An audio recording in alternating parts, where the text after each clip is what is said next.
Hey everyone, it's Sean and Julie, and welcome back to our channel. And this time of year, usually, we are very busy at RV shows. And beginning of March of last year, we did our last show. We haven't done any up to this point in 2021, and usually we've done several by this point, and we're kind of missing it. So we thought we would start a little RV show seminar series on our channel and go through some of the highlights of our presentations that we typically would give at an RV show. So the first one that we're going to do, we kind of put together an order for these, and the first one that we're going to do is going to be all about choosing the right RV. And so how this will work is we'll actually go through our presentation, maybe not quite as long as we would do at an RV show, just for the sake of YouTube. And I know that attention spans are not as long on YouTube as they are in an RV show. So we'll start with choosing the right RV. And let me just share the presentation here. And we will get started. So in this presentation, we're going to go over which RV is right for me. And we know that there are so many options out there that makes picking the right RV a very difficult and stressful situation for some people. And in this presentation, we'll help you with some of the considerations for which type of RV matches your travel style, and hopefully give you some other things to think about instead of just the RV itself. But first, a little about us for those of you that are new to the channel. And we're Sean and Julie Chickery. We both retired from the military, and when we were getting ready to retire, and then just as we retired, we bought an RV and started living and traveling full time in that RV. And we started with a very big Heartland Cyclone, 44-foot toy hauler. And I think Julie will talk a little bit about that in the presentation, why we chose that. And we later downsized to a 30-foot Arctic Fox 27.5L. And we did that because we knew right away, basically when we got the Cyclone, that it wasn't the right RV for us. We needed something smaller. And so we did a lot of research, some of which we'll share with you in this presentation. And we picked the Arctic Fox, and then it took us a while to find one because they're hard to find. People tend to scoop them up and not sell them after they have them. And so we recently stopped full-time RVing in May of this year, and we're now part-time, or hopefully after this coronavirus pandemic, we're most of the time RVing again. And you notice Sean said we did a lot of research in picking that second RV. Where we went wrong, I think, is we didn't do a lot of research on picking the first RV. So these are kind of the lessons that we learned the hard way. And then also from talking to friends of ours, we met so many people on the road during our full-time travel, especially, who were not on their first RV anymore because they made kind of the same mistakes, not really thinking it out. So that's what we say to start with. Your very first step, think about how will you use the RV? Like, what is your plan? What is your dream for the RV? Is it to take the grandkids out every weekend, or do you have kids at home still and it's to take them out every weekend? Well, then you might want to look at something like in the top right corner here. This is a bunkhouse. So it has the extra sleeping space. And this is what Sean kind of alluded to, the mistake that I made when we bought our first 44-foot toy hauler. The thing that really appealed to me about that RV was that it had two large bunks that you could pull out in the garage and a loft in the kind of living room kitchen area. And we had just become empty nesters of 3 young adult sons. And I just knew that they were going to be staying with us all the time. They were going to be coming out and camping with us all the time. And you're probably chuckling right now if you have adult kids, because you know that was a little naive of me. That was mama kind of missing her boys. And it really didn't happen all that often. And when it did, it was more like one of them would come stay, not all three of them. So we really didn't need all this extra sleeping space for so many people. And if you look down in the bottom left there, you'll see this is actually the interior of our Arctic Fox. So we don't even have like a dinette booth that makes into a bed or anything like that. But what we do have, because how we use it is we need that extra space. Number one, Sean likes the theater seats to watch his TV. The TV's directly across from it. But number two, you see him at the table there working because we're both working. And so when we take extended trips, we need to have a comfortable workspace. And that's what we liked about that particular layout. Another thing that I liked about this RV that you can't see in here was the kitchen layout. And it kind of brings me to this last photo here, because I did a lot of indoor cooking in my RV. But you know, a lot of people, when they have theirs, they want to go out more camping style and they want to spend more time outdoors. And what is a great feature on a lot of RVs now is an outdoor kitchen. I actually ran a poll on my on our Facebook page, Chickery's Travels, last year when we were at an RV show. I took a picture of an outdoor kitchen and I said, outdoor kitchen, do you need it or not need it? And it was so funny. It was almost 50-50. Some people were like, I cannot live without my outdoor kitchen. And other people were like, I would rather have the exterior storage space. So that's another consideration. How much storage space do you need? So you want to ask yourself all these questions before you make a decision. And as a matter of fact, before you even go look at any RVs, because it's very easy to get distracted by what I call the shiny, right? The cool little features and stuff that you might not need, you never even thought about, but you see them and all of a sudden you're like, oh, I've got to have it. I got to have that outdoor kitchen. But ask yourself realistically if you're going to use it or if you would rather have the storage, and make a list. So the next one is, are you a camper? Oh, it doesn't move. Okay. Well, I'm kind of blocking the words here with my head, but it says, are you a camper or are you a glamper? And basically this kind of is an extension of how you're going to use your RV, because this is going to help you decide all these extra little features. So when I say camper, what I mean is you might be more interested in staying in national parks and state parks. Well, one thing you need to know about that, if that's going to be your style, is you might want to get a shorter overall length RV, because especially national parks, we never found one that we could fit in when we had our big 44-foot toy hauler. That was one of the reasons why when we selected the Arctic Fox, we were specifically looking for a fifth wheel that was 30 feet or less. And we have been able to get in everywhere, but even some places have been a little bit of a tight spot with a fifth wheel, because even though it's only 30 feet, you have to look at the maneuvering space to get into that spot. So the spot might have been 30 feet, but we still have to have room to maneuver that truck to get into the spot. So we have been able to do it, but it can be tricky. So just make sure that you're considering that. Now, if you're a glamper, like the bottom right photo, and you want to stay at a place with all the bells and whistles, most of those are what they call big rig friendly, and then you can get into those no problem. Another thing, so the big rig friendly places obviously can also accommodate the smaller RVs, but asking yourself if you're going to purchase new or used, some of the higher end resorts have a 10 or 15 year rule, meaning your RV can't be more than 10 or 15 years old. Now, I have heard people that I know that have an RV that's older than 10 years, that they've been able to send in a photo when they were making the reservation and it was okay.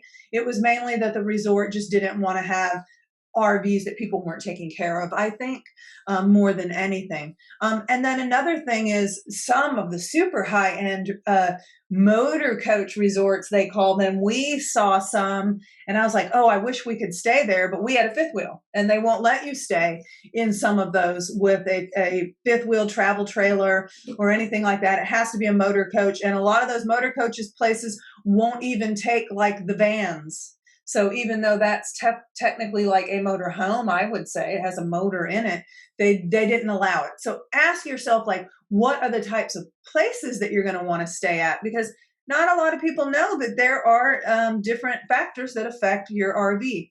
And then finally, this one down in the bottom left, I took a picture of this when we were staying off-grid somewhere. Boondocking is another word for that. And you see they managed to get a couple of solar panels on that. Now, we also have solar panels on our RV, and that's to give us the opportunity to be able to stay off-grid. Yeah, and then another thing that you probably want to consider is if you plan to stay primarily in campgrounds, you can get away with smaller holding tanks, or if you're going to be boondocking a lot or off-grid camping, you may want to have larger holding tanks for your fresh water and your wastewaters, just so you can stay out there a little bit longer. And then you can also see in this smaller one, they might have a wet bath versus a dry bath. So a wet bath is where your shower and your toilet and everything's all in one spot, where a dry bath is you have a separate toilet area from your shower and a separate sink. So other considerations that you might want to consider when you're looking at the camping. If you're going to stay in campgrounds, that may not be much of an issue for you. If you're going to be off-grid camping, you may want to think about your holding tanks and the bathroom situation. And you might even want to think about, if you're going to be doing a lot of off-grid camping, is what they call a dual or even a three-way refrigerator. So in our first big rig that we had, it was all electric. Everything was electric, I think, except for the stove top. Mm-hmm. But the refrigerator was electric, and it was a big residential style, so it had a high power draw on it. So there's other considerations like that, generators. Those things matter more if you're going to be staying either off-grid or even in that top left there in a little state park. Some of those are only partial hookups, and they might have power, but the power might be only 30 amp, which means you can't run every bell and whistle in a big all-electric type of RV. So now we get into the real discussion that most people have, and that's what's your budget? And we encourage you to not just consider what's your budget for the RV payment if you're going to finance it, or what's the overall cost if you're going to pay for it outright. There's lots of other things that you need to consider in your RV budget as far as cost of ownership goes. We just discussed the RV payment. You know, how much is it going to be per month if you're going to finance it, or how much is it going to be out of your bank account at once if you're going to buy it? And that's one that most people are pretty familiar with and do consider. If nothing else, that's the one thing people consider is, can I really afford the payment?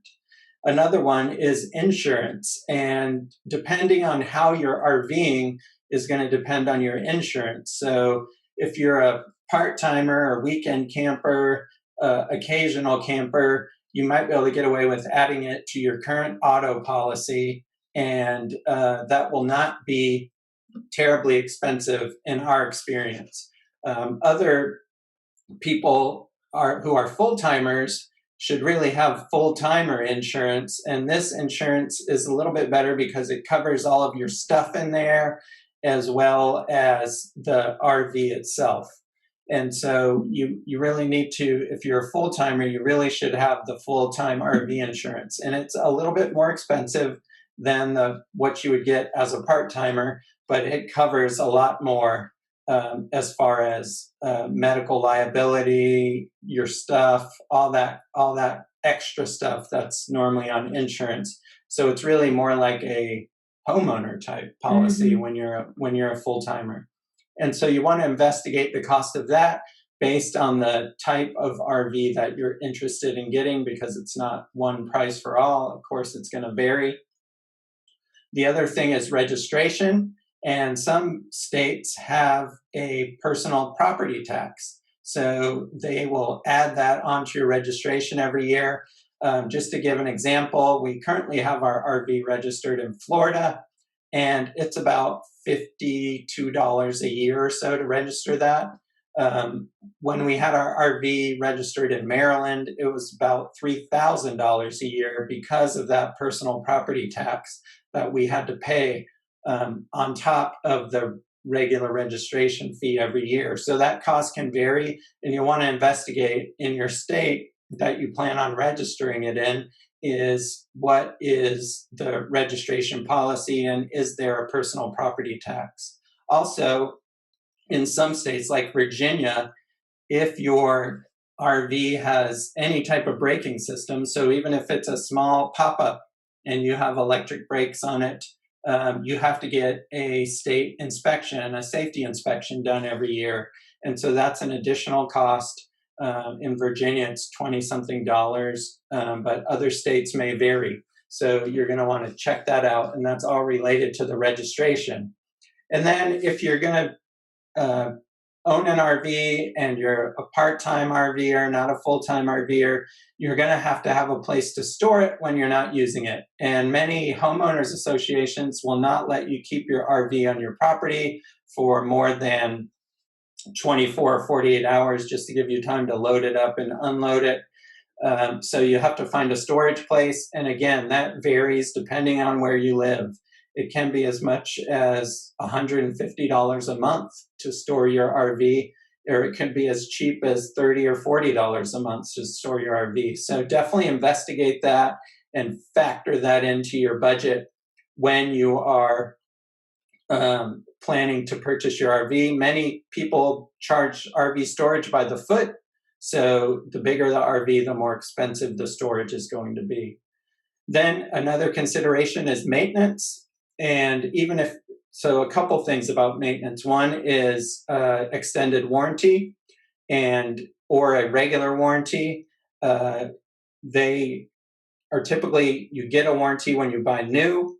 When you buy used, though, you can still buy an extended warranty, and you can buy an extended warranty for an RV that's up to 20 years old if you go through some of these RV extended warranty brokers, and they'll find you a good deal no matter the age of your RV. So if you want to cover the big stuff, then definitely a warranty is the way to go. If you don't have that cushion in your budget to pay for any major catastrophes. And we encourage warranties because we've known people who have had some major problems while out on a trip and basically had to just leave their RV there until they could afford to get it fixed. So definitely investigate that and see if it's right for you. And then also, most warranties, whether you have a brand new RV or not, do not cover the preventive maintenance type stuff. And there's lots of preventive maintenance that needs to be done on an RV. So our advice on that is learn to do a lot of DIY. That will save you a lot of money. But definitely check with your local RV dealerships and service centers and see what they charge for maintenance, the preventive maintenance type stuff. They normally have a sheet that covers all that stuff, and you can kind of factor that in based on the RV that you're looking to get. Is what am I going to have to expect as far as preventive maintenance stuff goes? And then while you're out wanting to use your RV, a couple of things you need to think about are fuel, and not only fuel to get the RV there and back, but also if you're using a generator, that takes another type of fuel. And then if you have propane, that's another type of fuel that you need to consider. So definitely have a fuel budget for your camping, and that will help you enjoy your camping with less stress worrying about that. And then campground costs. And like Julie said, when you decide what type of camping that you want to do, you're going to have to investigate the costs. So you could go to national parks and state parks, which are very reasonable, $20 to $30 a night. You could do boondocking, which is free, or a very, very small fee for a permit.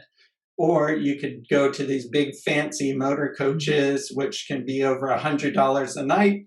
Or you could do a mixture of all three. And you just want to factor that into your budget, because if you spend all your money on your RV payment and you're not able to take it out camping, that would be really sad. And we don't want that to happen to you. So those are some of the other factors that you need to consider in your budget.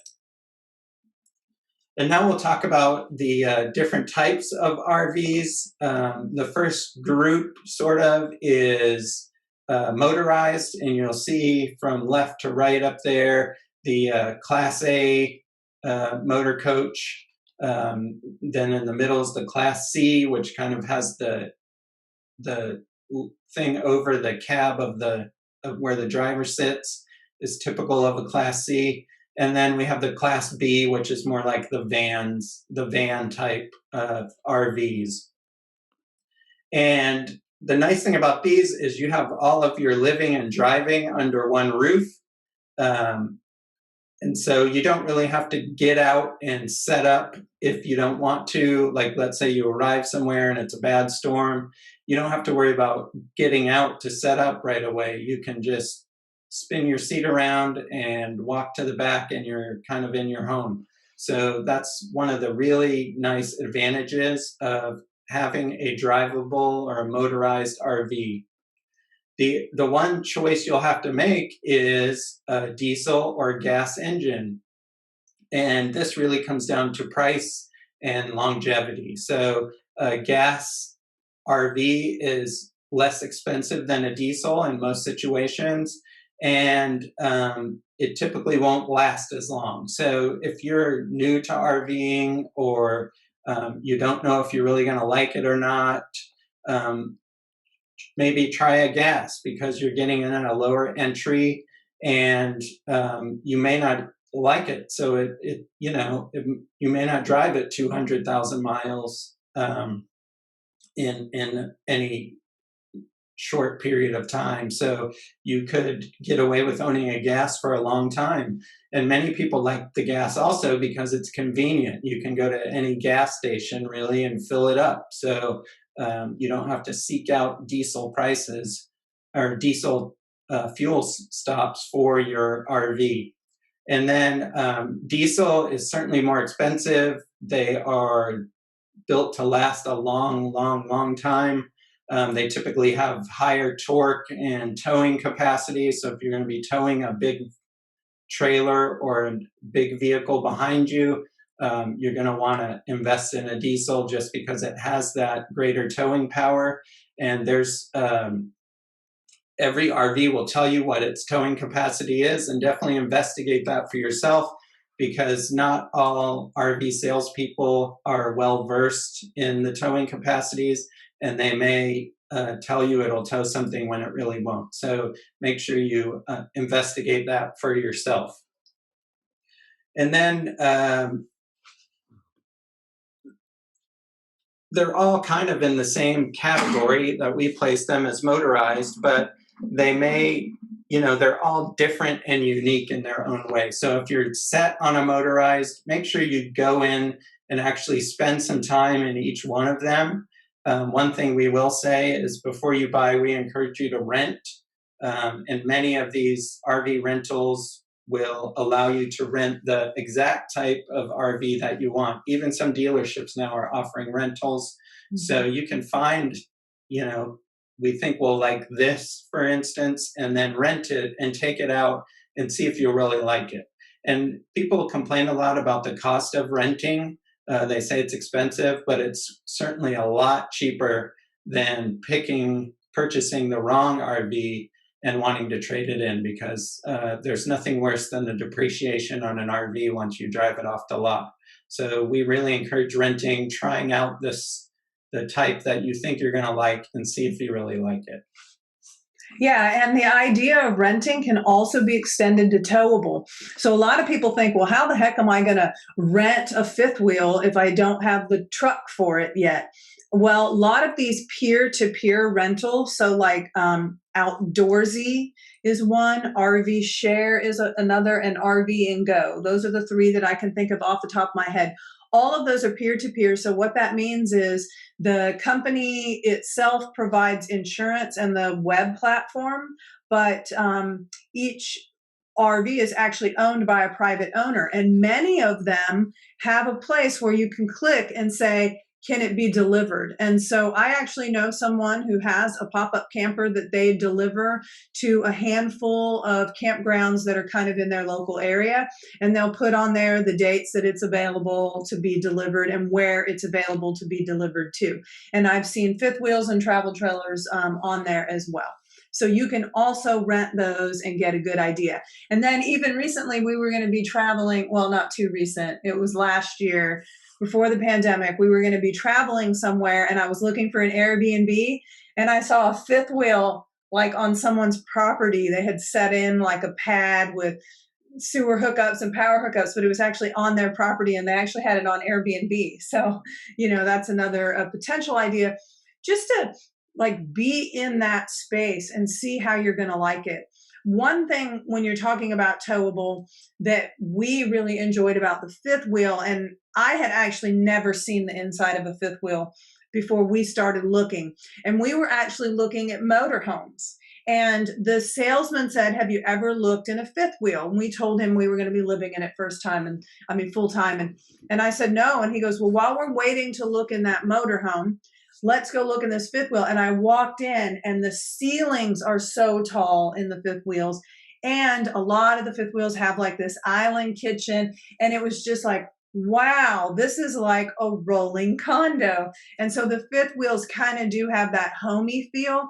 And you don't have the driving part, right? So, it feels separate when you're there. Of course, you're going to have to tow it with something. So the same thing that Sean was talking about of what you could tow with your motorized, think about that in the reverse. If you're thinking about getting a towable, you're going to want to know what you're going to need to purchase to tow it with. And that, of course, is going to depend on the weights. And there's a lot of different weight ratings that they have, like total cargo capacity and GVWR and GWWR. I mean, there's so many different ones. What I would recommend that you do is, first off, find the weight that shows it fully loaded and make sure you're considering water.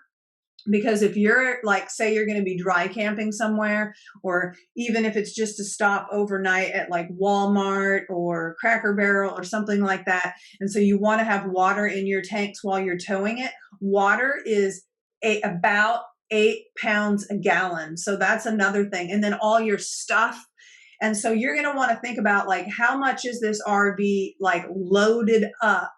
And then with that, you're going to want to say, now, what do I need to safely tow it? And with that towing, it's also the ability to safely stop it. Unfortunately, a lot of people just like to whip on in front of RVs. You've probably seen them do it with tractor trailers, and we have the same problem. It takes a little bit to stop. One of the things that I really enjoyed about having a diesel towing truck, our truck is a diesel, is that it has the engine brake. And I just feel when I'm the one driving, I feel a little more secure with that engine brake, especially when we're in like a mountainous area. It just, to me, feels a little more, I feel more secure.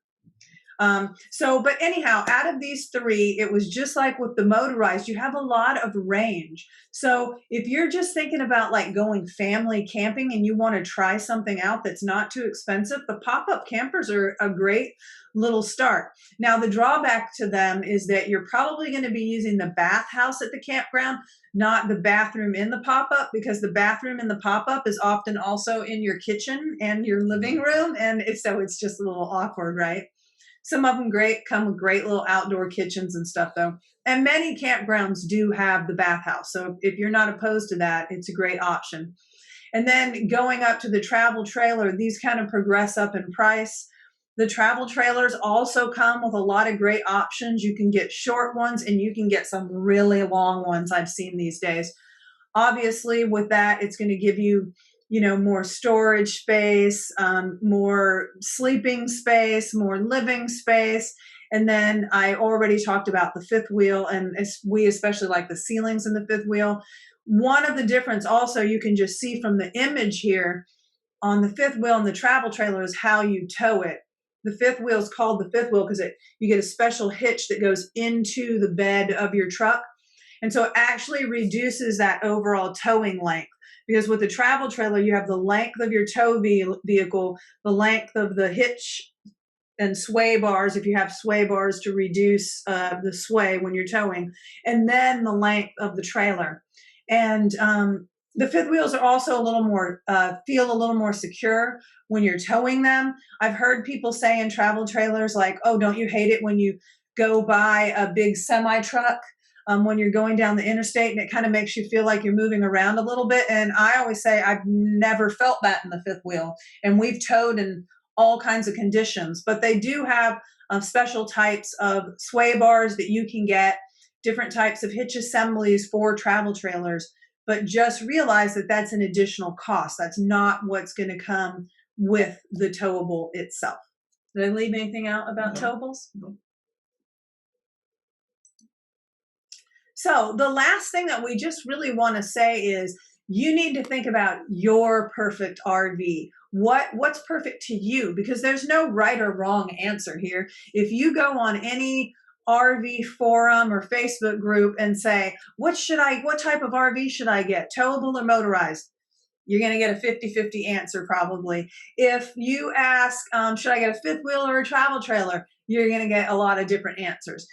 Should I get a Class C or a motorhome? You're going to get a lot of different answers. And none of them are right or wrong. It's what's right or wrong for you. So again, think about the budget, the full budget. And Sean gave you a lot of good ideas. We actually have an entire seminar just on all the things that people don't think about that go into that budget. And so we'll be filming another video on that, the type that you want. And then within all of those different RV types, again, there's different floor plans. Like I showed you early on, like a bunkhouse or a setup where we have with a table with dining chairs, but then there's also the booth dinette. I mean, so there's just like so many different floor plan options. And then what types of extras do you want or amenities? So by this, I mean, is it important for you to have a washer and dryer in your RV? Some fifth wheels now even come with bathtubs, I saw, although I'm kind of too tall for those, I think, but that might be an option that you want. Do you want to have that residential refrigerator, or would you rather have the smaller, typically refrigerators that can go on propane instead of just electricity? These are all questions that you're going to want to ask yourself and make a checklist before you ever go look at any. And then look at a lot. Look at a whole lot of RVs. And once RV shows are safe to go again, I definitely highly recommend them because you can just see so many different types. And then the last thing we would say again is rent.